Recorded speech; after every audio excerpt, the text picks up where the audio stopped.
مفتی صاحب کے YouTube channel کو سبسکرائب کیجیے، مفتی عطاء الرحمن قاسمی۔ بسم اللہ الرحمن الرحیم۔ الحمد للہ نحمده ونستعینه ونستغفره ونؤمن به ونتوکل علیہ ونعوذ باللہ من شرور انفسنا ومن سیئات اعمالنا، من یهده اللہ فلا مضل له ومن يضلله فلا هادي له۔ قال الله تبارك وتعالى في القرآن المجيد والفرقان الحميد: إن الصلاة تنهى عن الفحشاء والمنكر۔ وقال النبي صلى الله عليه وسلم: من ترك الصلاة متعمدا فقد كفر، أو كما قال عليه الصلاة والسلام۔ وہ ایک سجدہ جسے تو گراں سمجھتا ہے، وہ ایک سجدہ جسے تو گراں سمجھتا ہے، ہزار سجدوں سے دیتا ہے نجات۔ معزز و مکرم حضرات سامعین کرام، اللہ تبارک و تعالی نے بہت قیمتی زندگی ہمیں عطا فرمائی ہے۔ یہ زندگی قیمتی تو بہت زیادہ ہے، لیکن جتنی قیمتی ہے، جتنی اس کی قیمت میں اضافہ ہے،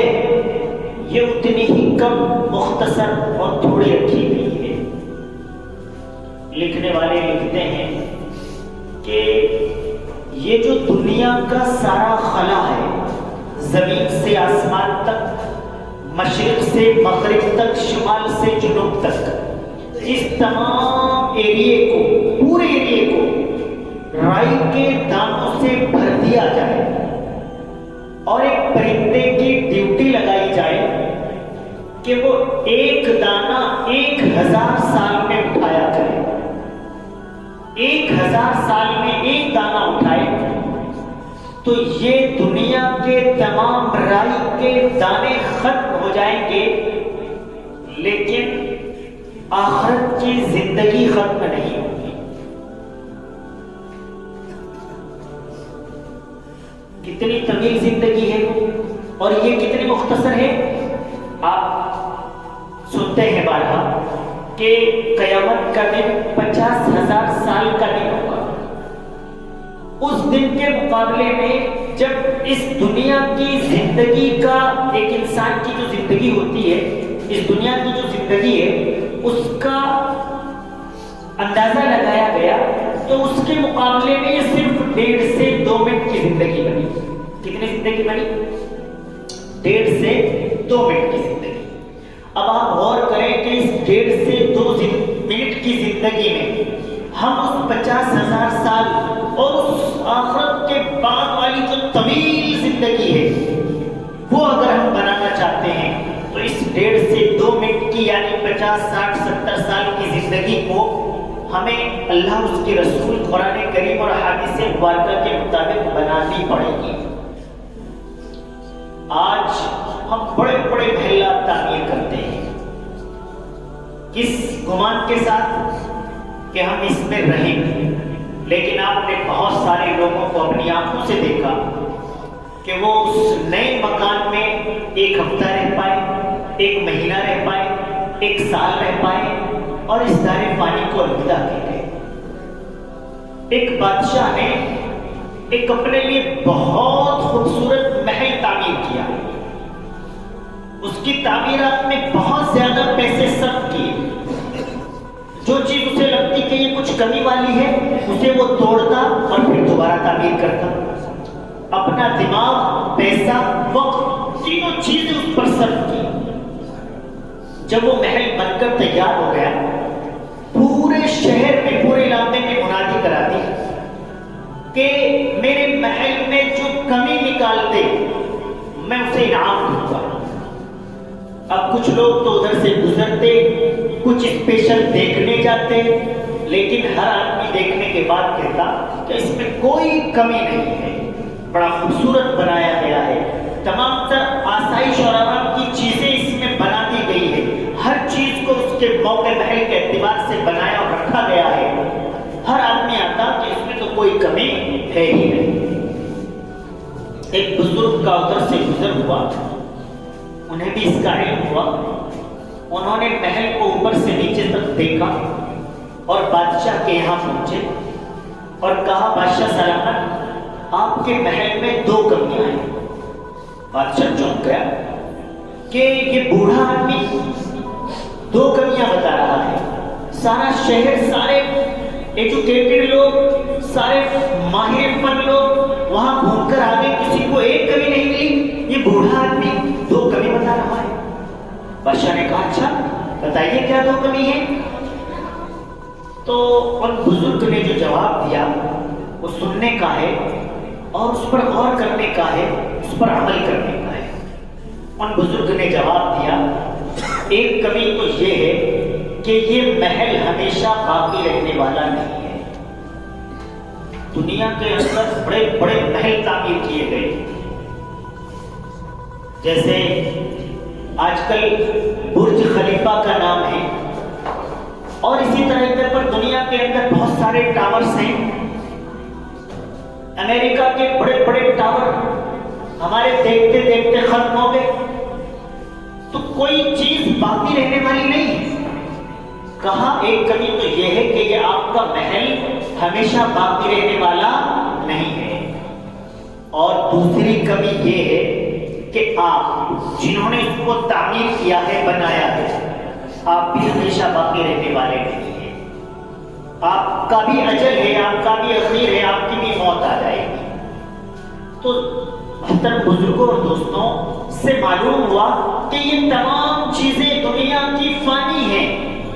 کوئی چیز نہیں ہے دنیا کے اندر۔ آدمی تمام چیزوں کا انکار کر سکتا ہے، اللہ کا بھی انکار کر سکتا ہے، اللہ کے نبی کا بھی انکار کر سکتا ہے، قرآن کریم کا بھی انکار کر سکتا ہے، لیکن موت کا انکار نہیں کر سکتا ہے۔ دنیا کا کوئی آدمی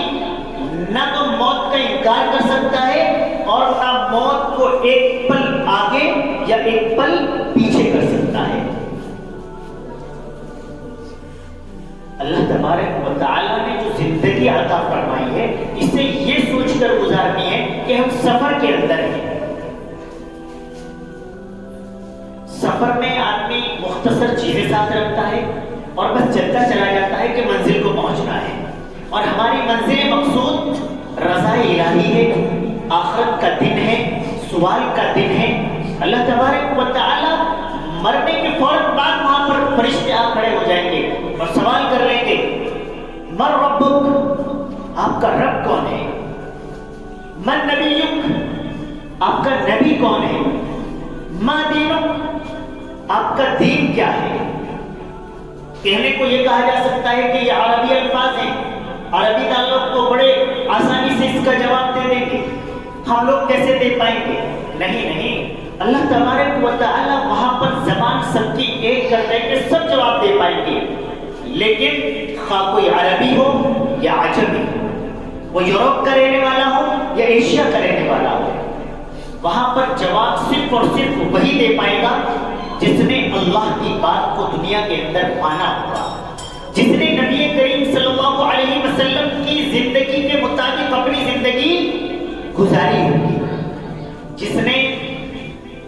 دین کو سمجھا ہوگا، جانا ہوگا، جو اعمال صالحہ کرتا ہوگا وہ صحیح طور پر وہاں جواب دے پائے گا۔ اللہ تبارک و تعالیٰ پھر بعد میں اگلے راؤنڈ میں یعنی قیامت کے دن بھی سوال کریں گے، آپ کو ہم نے زندگی عنایت کی تھی، آپ نے اس کو کیسے گزارا؟ وہاں جواب دینا پڑے گا کہ ہم نے صبح کو ہم 8 بجے اٹھے تھے، نماز نہیں پڑھی تھی، اس کے بعد کھیت میں چلے گئے تھے، دکان پر جا کر بیٹھ گئے تھے، جھوٹ بول کر سودا بیچ رہے تھے، چائے کی دکان پر بیٹھ کر چغل خوری کر رہے تھے، اپنے کسی مسلمان بھائی پر بہتان لگا رہے تھے، جھوٹ بول کر مال بیچ رہے تھے، کم تول رہے تھے، وہاں جواب دینا پڑے گا۔ اور جو جس نے اچھی زندگی گزاری ہوگی وہ جواب دے گا، کہ اللہ میں نماز فجر سے پہلے اٹھ گیا تھا، اور کہنے والے تو یہ بھی کہیں گے اللہ میں تو تہجد میں اٹھ گیا تھا، میں نے نماز فجر کے بعد جائز طریقے پر اپنا کام شروع کیا تھا۔ اللہ تبارک و تعالیٰ سوال کریں گے دوسرا کہ آپ کو جوانی عنایت کی گئی تھی، اس کا کیا کیا؟ اللہ میں نے تو ساری جوانی موبائل فون میں گزار دی، اللہ میں تو رات کو 1-2 بجے تک موبائل فون دیکھ کر سویا اور پھر فجر میں اٹھا ہی نہیں تھا، اللہ میں تو گالی گلوچ کرتا رہا، اللہ میں تو دکانوں پر کھڑے ہو کر موبائل فون کی فل ساؤنڈ کر کے اور ڈسکو کے گانے بجاتا رہا، اللہ میری نوجوانی تو مکاریوں، عیاری اور عیاشوں میں گزر گئی، اللہ میں تو جمعے کے دن بھی مشکل سے نماز میں جایا کرتا تھا، اس کے علاوہ تو میری ظہر کہیں تھی اور عصر کہیں تھی اور مغرب کہیں تھی اور عشاء موبائل فون میں تھی۔ اللہ تبارک و تعالیٰ سوال کریں گے مال دولت عنایت کی گئی تھی، اس کا کیا کیا؟ جواب دینا مشکل ہو جائے گا، اللہ مال و دولت تو دیا گیا تھا لیکن میں نے تو صرف فضول خرچے میں اڑا دیا، میں نے تو مکاریوں میں خرچ کر دیا، میں تو کبھی زکات کا حساب جوڑنے بیٹھا ہی نہیں، اللہ میرے تو دل میں ہی خیال نہیں آیا کہ صدقہ دینا چاہیے، اللہ میں تو اپنی بہن کا مال کھا گیا تھا، اپنی بہن کی میراث کا حصہ کھا گیا تھا، میں نے تو اسے دیا ہی نہیں، اللہ میں تو اپنے بھائی کا مال دبا گیا تھا، میری 3 بیگھے بیٹھ رہی تھی، 3.25 بیگھے پر قبضہ کر لیا تھا۔ اللہ تبارک و تعالیٰ ساری چیزوں کے بارے میں سوال کریں گے، اس دن تو آدمی سوچتا رہ جائے گا ارے یہ بھی سامنے آ رہا ہے، یہ بھی سامنے آ رہا ہے، یہ بات بھی سامنے آ رہی ہے، جواب دینا مشکل ہو جائے گا۔ اللہ تبارک و تعالیٰ علم والوں سے بھی معلوم کریں گے کہ آپ نے علوم کا حصول کیا تھا، آپ نے قرآن کریم کا علم پڑھا تھا، آپ نے علوم حدیث اور علوم فقہ پڑھے تھے، آپ خطیب تھے، آپ نے قوم کو ملت کو دین کی بات بتائی تھی یا نہیں بتائی تھی، اس علم کا کیا کیا تھا، اس علم پر عمل کیا تھا یا نہیں کیا تھا، اس علم کے مطابق قوم کو سیدھی راہ دکھائی تھی یا نہیں دکھائی تھی۔ اللہ تبارک و تعالیٰ سوال کریں گے، جواب دینا پڑے گا۔ یہ اللہ تبارک و تعالیٰ نے ہمیں مہلت دی ہوئی ہے کہ ہم برے اعمال بھی کر لیتے ہیں، جی چاہتا ہے کبھی اچھے اعمال بھی کر لیتے ہیں، تو اس مہلت کو آپ بہت بڑی مہلت سمجھ کر زندگی کو فضول مت گزاریے۔ ایک بادشاہ نے اپنے ایک آدمی سے کہا کہ میرے باغ سے پھل توڑ کر لاؤ اور اوریجنل بڑھیا والے سب سے اچھے والے پھل لانا۔ اس کے باغ میں کئی کیاریاں تھی الگ الگ، 1 کیاری، 2 کیاری، 3 کیاری، اچھے پھل لگے ہوئے تھے۔ اس نے ٹوکری دی، بادشاہ کی وہ ٹوکری لے کر وہ ملازم یا وہ شخص گیا، اس نے دیکھا پہلے والی میں گھومتا رہا، باغیچے میں گھومتا رہا کہ بڑے اچھے فروٹ ہیں، لیکن بادشاہ نے کہا ہے کہ بڑھیا والے لے کر آنا، ہو سکتا ہے اس سے اگلے میں اچھے والے، اس سے اگلے میں چلا گیا، اس سے اگلے میں بھی بڑے خوبصورت بہت اچھے فروٹ پھل تھے، بڑا اچھا خوبصورت باغیچہ تھا، کہا بھئی یہاں سے توڑ لو۔ پھر دل میں آیا کہ اگلا باغیچہ بھی ہے، بادشاہ نے کہا تھا سب سے اچھے والے لانا، ہو سکتا ہے اس سے اچھے والے اس سے اگلے میں، اس کے اگلے میں پہنچ گیا، وہاں بھی دیکھا بڑے خوبصورت پھل لگے ہوئے تھے، لیکن ذہن میں وہاں بھی یہ آیا کہ بادشاہ نے بہت اچھے والے منگائے ہیں، ہو سکتا ہے اس کے اگلے والے میں اس سے اچھے۔ 4-5 کیاری کراس کرنے کے بعد جب وہ آخری کیاری میں داخل ہوا تو دیکھتا کیا ہے کہ ایک بھی پھل کسی پیڑ پر موجود نہیں ہے، اور اس کے ذہن میں آیا کہ بادشاہ نے تو شرط لگائی تھی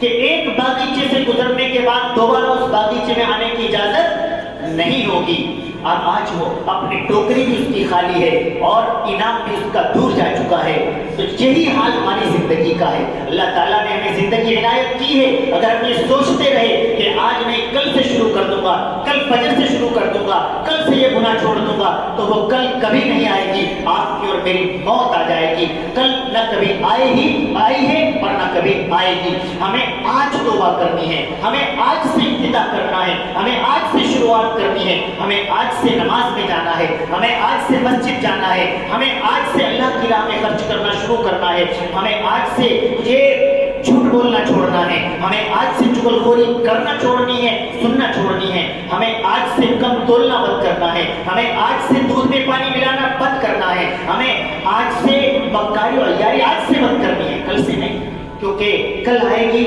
اس کا کوئی بھروسہ نہیں ہے، آج رات کے بعد صبح ہوگی اس کا کوئی بھروسہ نہیں ہے۔ اللہ تبارک و تعالی ہم سب کو عمل کرنے کی توفیق عطا فرمائے۔ وآخر دعوانا الحمدللہ رب العالمین۔